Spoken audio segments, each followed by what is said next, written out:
Here are 5 different leveling strategies, as well as a good starter build for each class, including their early available legendary aspects and their locations. Starting off with the leveling methods. Number 1, main quest / completionist. This might not be the fastest to 50, but it is safe progress since you will probably want all the skill and paragon points from Renown anyway. Renown, just in case you're not familiar with the term in Diablo 4, is the equivalent of a reputation system in each zone. Simply progressed by doing side quests, each dungeon, cellar and stronghold once. And there are 4 paragon points per zone that other tactics lose out on, at least early on.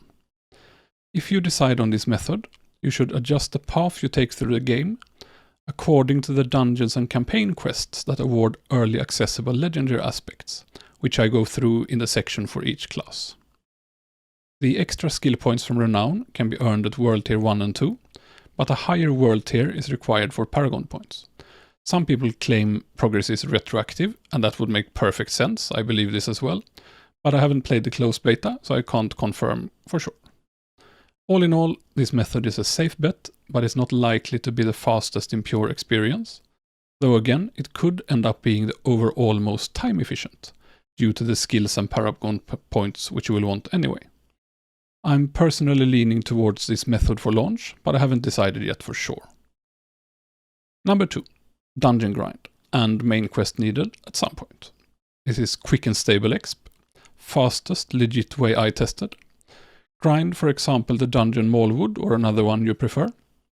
Mallwood is straight south of the eastern exit from Kiovoshad, and you can do this to level 15. This is a dungeon that is good all the way to completion, so it is largely unaffected by the dungeon reset button being removed. You just wait 30 seconds, look for a nearby event, kill some mobs, or just clear your inventory in town if needed. I tested this and several other dungeons, including the more popular Mercy's Reach, and Mallwood was better by a significant margin even before they removed the dungeon reset button. At level 15, go to Annika's Claim, which requires clearing the stronghold Malnok, which is east of Kiovoshad. Both these dungeons require very little time spent traveling, which is really nice since you won't have a mount early on.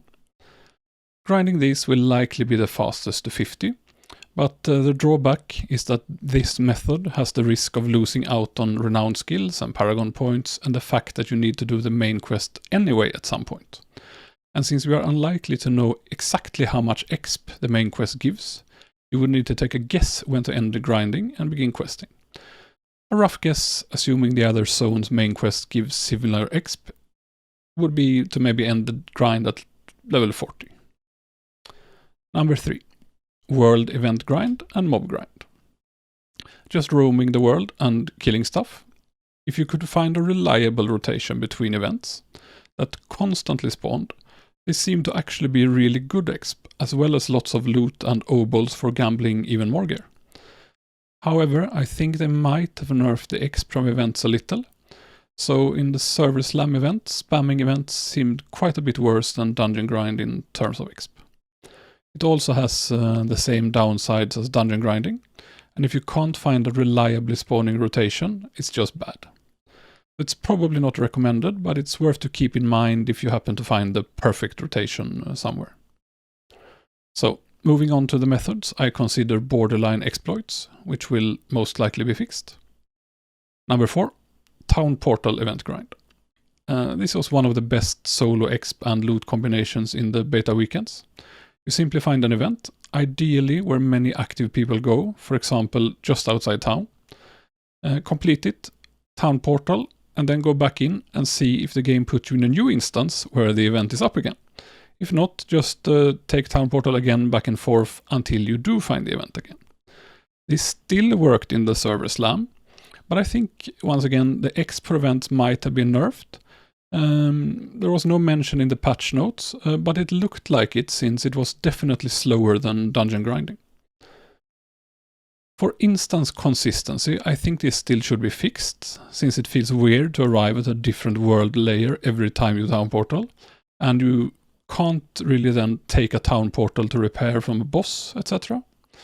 The question is if they will fix it, because if we look at their track record as a whole, Layer hopping has always been accepted in World of Warcraft, and the fastest player who exploited it in World of Warcraft Classic was not banned, but rather celebrated, so it's anyone's guess at this point. Number 5, and I want to make clear that this was fixed, I'm just mentioning it in case you hear about it from another source. And that was group grind at different locations. Early on, the group exp range was huge, possibly zone-wide. Group kills also seem to give full exp to the entire party, and it still does. Again, this does not work. I didn't test extensively to find the exact range. It's one of those things I lost out on due to service lem ending one day earlier than I thought. But the exp range was most certainly not zone-wide. That should cover every way to level that I can think of, unless you think I've missed something. So moving on to the class guides. First of all, when making a leveling build in Diablo 4, you should check which aspects you can access early on. And aspects, in case you are not familiar, are legendary powers that you can learn and then imprint and basically craft legendaries on top of any rare item you have. These are unlocked either by doing the corresponding dungeon or a certain campaign. The campaign doesn't force you to follow a fixed path, so you can actually target some of these by going to a certain zone before another. So I collected all the zone level data in the beta, and this should cover every dungeon. I then compared it to the Codex of Power to see which ones you can access early on. And for the Sorc, I think these are some of the most notable. First of all, basic skills grant 23% increased attack speed. You use a lot of basic skills early on. Later on you might replace it, but it's very strong early on, and you get it simply by doing the campaign in Dry Steppes. Dry Steppes, as you can see, is one of the lower level areas, so you can do this very early on, like within an hour of launch probably. The second one is the one that makes ice shards pierce. This is from the Fractured Peaks campaign, which is the starting area. It was possibly the best starting build in the previous beta, but Frost Nova was heavily nerfed from 2 to 1 second cooldown reduction when killing frozen enemies, down from 6 to 4 seconds maximum reduction. And I tested it, and without some cooldown reduction, Frost Nova simply isn't up every pack like it was before. It's not a problem in the end game, and it's still a very solid starter build. But for it to feel really good, you might want some cooldown reduction investment. Next one causes Chain Lightning to grant 4 mana when it bounces off you. And this is a lot better than it sounds, because on single target, Chain Lightning will bounce back and forth from you to the boss, and this will actually be a significant boost in resource cost and therefore damage on Chain Lightning if you plan to go that way. The next one is up to 24% damage based on resource. You will often run around with fairly full resource when you hit a pack, and it's overall quite a lot of burst for clearing. And this one is from the Old Stones dungeon in Skosklen. Skosklen is, as you can see, also a low-level zone, so it has a very early access. Another notable, which is nice early on, is 30% more damage to immobilize, stunned, or frozen if you go for the frost build. But it is from the Sunken Library in K-Stun, which is a little bit higher level, but keep it in mind.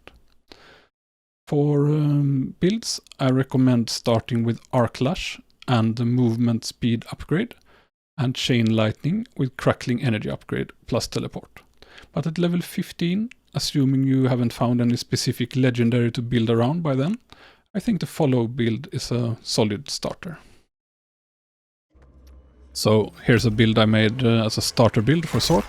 Doesn't have any legendaries, as you can see, and it focuses around using lots of Fire and Forget spells that deal high damage, and you cast them basically once each, such as Firewall, Blizzard. You can also squeeze in Hydra, even though it's nerfed, Lightning Spear, or some other similar things to your liking. You also don't need teleport. You can easily pick another defensive like Frost Nova, because you do want to be able to tank the tiny bit harder mobs just a little bit, so you can whip them with your arc lash and explode everything down. As you can see now, Blizzard, a little bit of arc lash, and everything's dead. If there is an elite in the pack, they're not gonna die quite as easily, but they also won't have much HP left at all if your explode manages to hit some of the trash around them. Let's see here. So it really helps, the extra explodes on the elite. And for being a build without any gear, this is actually fairly efficient. And here we have the Barbarian aspects. Aspects, once again, are legendary powers that you can unlock by doing the corresponding dungeon or campaign step, and then imprint as many times as you want on your rare items. First off, we have the one that gives basic skills, 23% increased attack speed. This is from the campaign in Dry Steppes. As you can see, it's a low-level zone, early accessible. It's a very solid legendary that any class can use, and the Barbarian especially felt like had to use quite a bit of builders early on. Next we have Rend, which drops in Maulwood in Fractured Peaks. Rend is the skill I picked for my starter build, and it causes you to gain a bit of fury back when you hit a bleeding target, and since you have some struggles with fury generation early on, it's a pretty nice item. We have Whirlwind, grants extra crit chance when channeling, and this is from Garan Hold in Skosklen. Skosklen, again, early access, it's the second lowest zone, so you can get it very early on at launch. Then we have Hammer of the Ancient, Quakes Outward. This is also from Skosklen, from the dungeon Sunken Ruins. And Hammer of the Ancients was actually really nice, and it was buffed in the server slam patch. So it's a very solid starter choice. Then we have the slightly higher ones. Leap causes an earthquake. This is from Hawizar. And there's a combo that causes Kick and Stomp to reset Leap cooldown, which is from Charnel House in Dry Steppes. You can't get this very early on, but it's something that most builds can pick up if they have room, since most builds probably use Leap anyway. We also have, from the campaign in Hawizar, one that summons an ancient to repeat your skill. That works for Leap, Upheaval, and Whirlwind. If you haven't gotten it by the time you reach Hawizar, you should probably pick it up, since it's a very solid legendary. And last of the ones I noted down was Thorns has a chance to AoE, which is from the campaign in Keistan. So Thorns was heavily nerfed, but it was very powerful and it's still really good. So if you're planning to go Thorns, keep in mind that as soon as you can grab that from the campaign in Keistan. In the build I will show here, I use Rupture, the one skill that causes bleeding enemies to take their full bleeding damage instantly. And this skill is decent, but as soon as you can, you could also replace it with the Ancients. So here's a starter build I made for the Barbarian. You can see it uses no legendary, doesn't even have a necklace apparently. It revolves around using either Lunging Strike or Flay as a builder for bleed and damage. Lunging Strike has more mobility if you feel you need it, but Flay will probably do more damage and bleeding. Rend for bleeding, Leap for mobility and fury generation. Rallying Cry, again mobility, fury generation. Challenging Shout as a defensive, one of the strongest there is. And Rupture for attack speed and blowing up the bleeding enemies. Once enemies have mortal bleeding, so to speak, you can see their entire life bar is dark red. You can basically execute them with the Rupture. So here we go.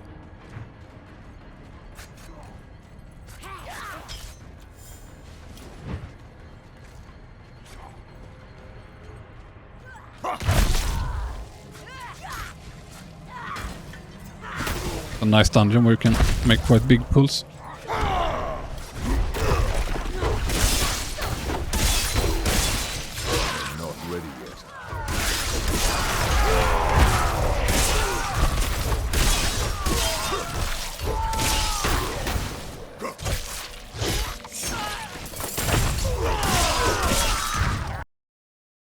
So here we have the Druid aspects, or should I say lack thereof. Once again, aspects are legendary powers that you can unlock by doing the corresponding dungeon or campaign step. This allows you to craft legendary items with this power as many times as you want for a cost of gold and materials. The Druid doesn't seem to have as many good early accessible aspects as the other classes. It's almost like they should shift it up a bit to give them something, but it is how it is. And the first one I would go for is the one that grants 23% attack speed to basic skills. This is unlocked by doing the campaign in dry steps. As you can see from the level list here, is dry steps is accessible early on, level 15 and forward. So I would go for the campaign in dry steps on a Druid early on, and just have some freebie at least to level with. You also have the Storm Beast aspect in dry steps. It's not an offensive power, but it causes Lightning Storm to grant some spirit on lucky hit. But also when leveling, you're not going to really have lots of lucky hit early on. You'll probably just replace gear as you go, and you won't be able to really get the full use of a specific stat item like this one. But it's better than nothing, I suppose. And when you reach Hawizar campaign, which should be around 35, you can pick up the Pulverize aspect that causes earth tectonic spikes. Again, it's not early accessible, but it's a good power if you're planning to use Pulverize. And with that said, here is the build I made as a starter. So here's a starter build I made for the Druid. It has no legendaries and no rings even. It is a ranged build using Lightning Storm and Wind Shear, with some utilities for mobility, defense, damage and CC, and ravens as extra damage. Gameplay involves around running around, generally pulling as many things as you can, moving on, trying to make things chase you until you have a big build up. Then put down your shield, your creeper, your wind shear will build full energy in just a couple casts because it gives additional energy per enemy pierced, and just blow everything up. Here are the early accessible aspects for the Necromancer. Once again, aspects are legendary powers you unlock by doing a specific dungeon or campaign. This unlocks it and enables you to imprint it on any rare item you have.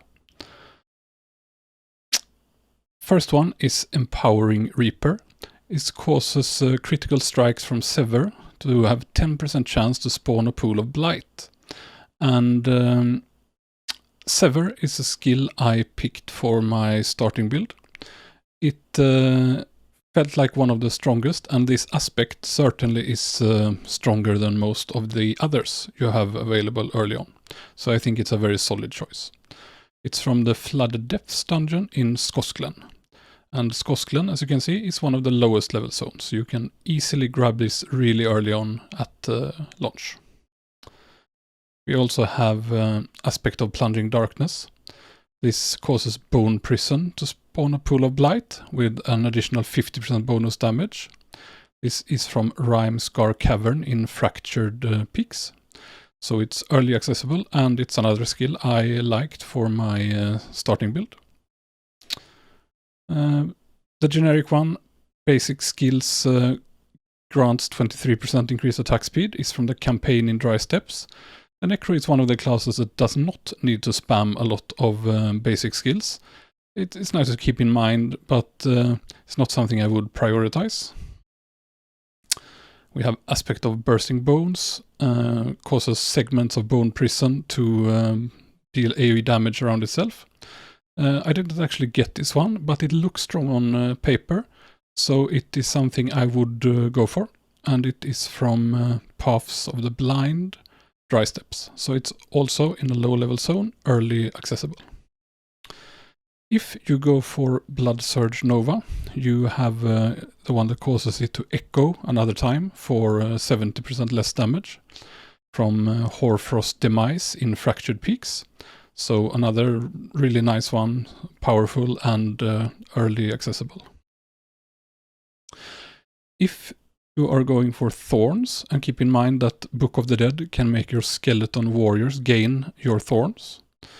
The campaign in Keistan gives it. So as you see by the levels, that's not something you can likely get early on. I'm not quite sure about the requirement of the campaign there. So maybe not. Just keep in mind that if you go the Thorns path, you can guarantee that you get the Thorns legendary.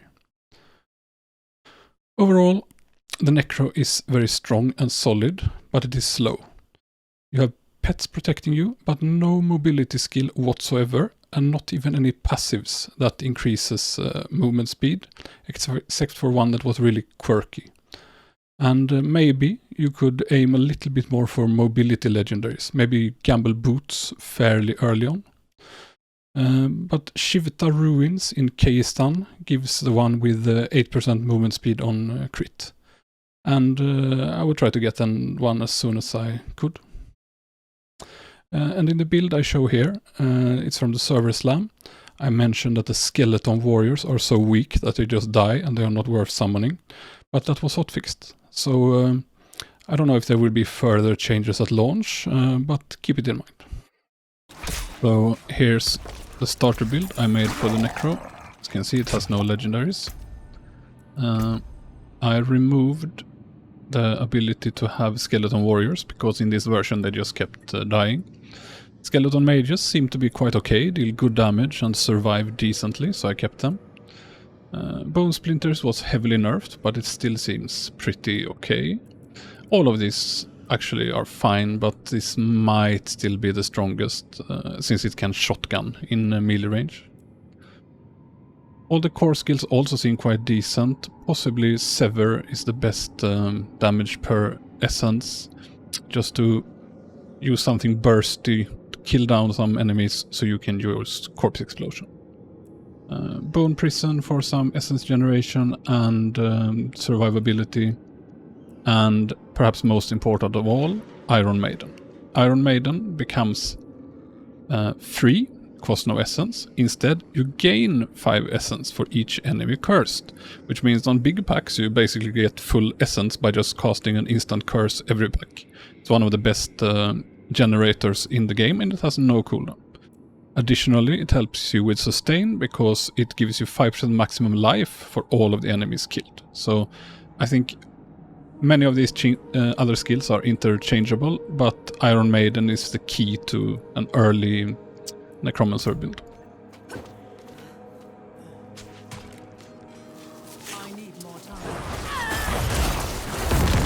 And you can see you really don't need the skeleton warriors early on.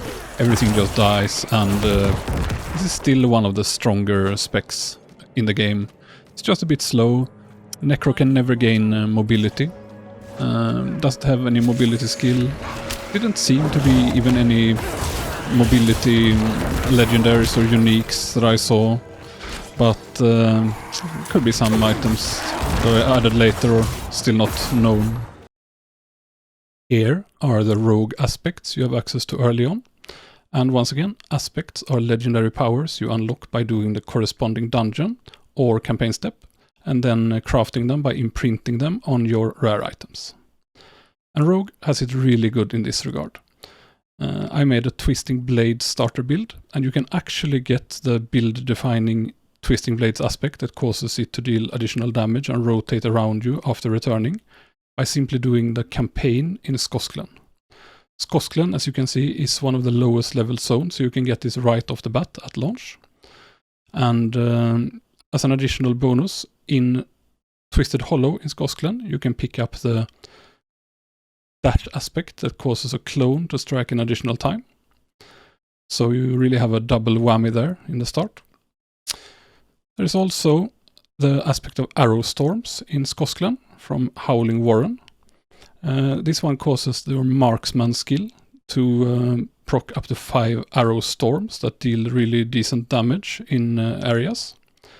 And keep in mind that even if you go melee, 3 out of 5 of the basic skills, including Puncture that I use in my starter build, count as marksman tags.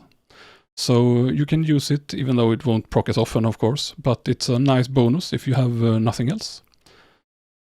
Then we have from the Shifting City in Dry Steppes, the one that gives you 50% energy regen on vulnerable kill. And you do, with many rogue builds, cause vulnerability, so it's a decent one if you happen to pass by. We also have the energizing aspect from Sanguine Chapel in Fractured Peaks. It's the one that causes you to gain additional energy when you damage an elite with a basic skill. It's not that useful, but it's a nice bonus, again, if you have nothing else while leveling.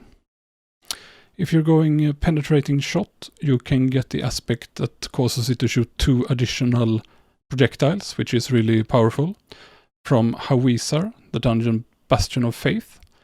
However, that, as you can see, is a bit higher level zone, so nothing you can pick up early, but it's worth to keep in mind if you haven't gotten it by then. Here's the starter build I made for the rogue. And as you can see, this has some legendaries, but they are all imprints. So it's nothing you can't have within the first hour or so of the release anyway. This is a necklace from the campaign. The only item I have is the Blade Dancer's Ring, which causes Twisting Blades to orbit and do a bit of extra damage.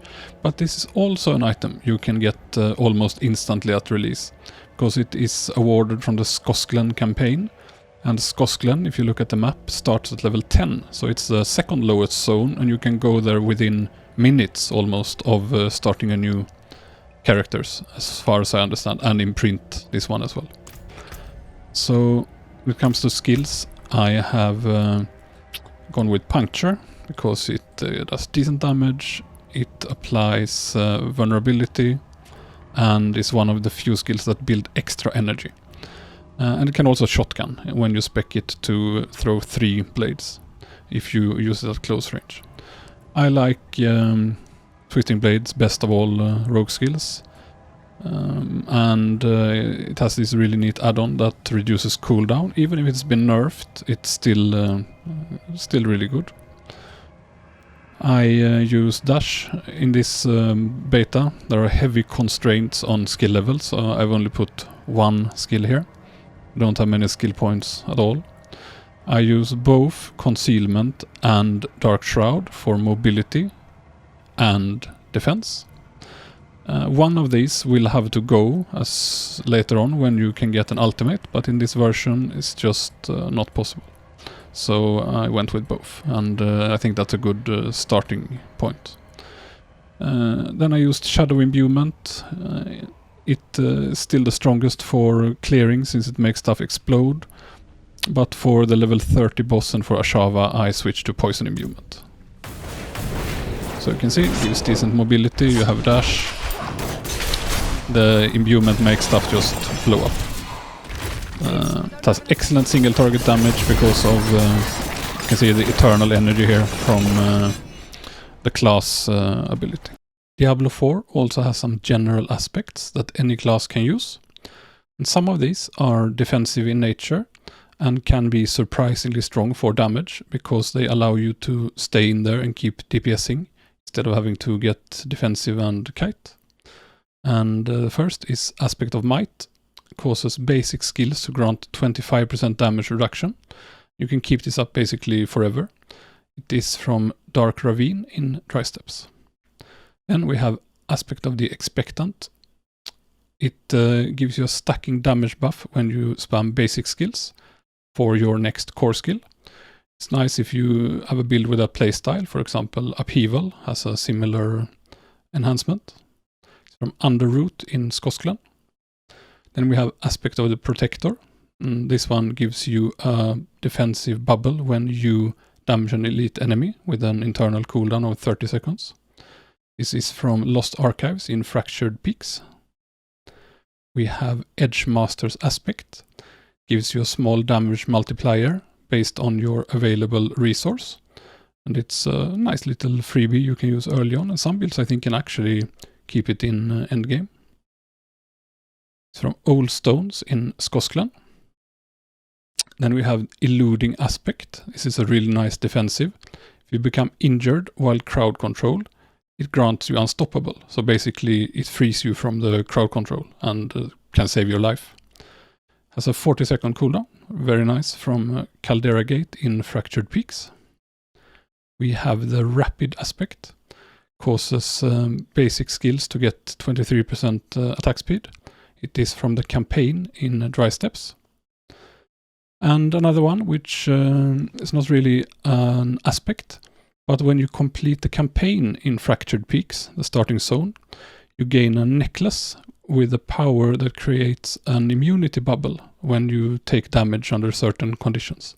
It's another one that is very strong, especially for squishy classes that want to stand and just nuke.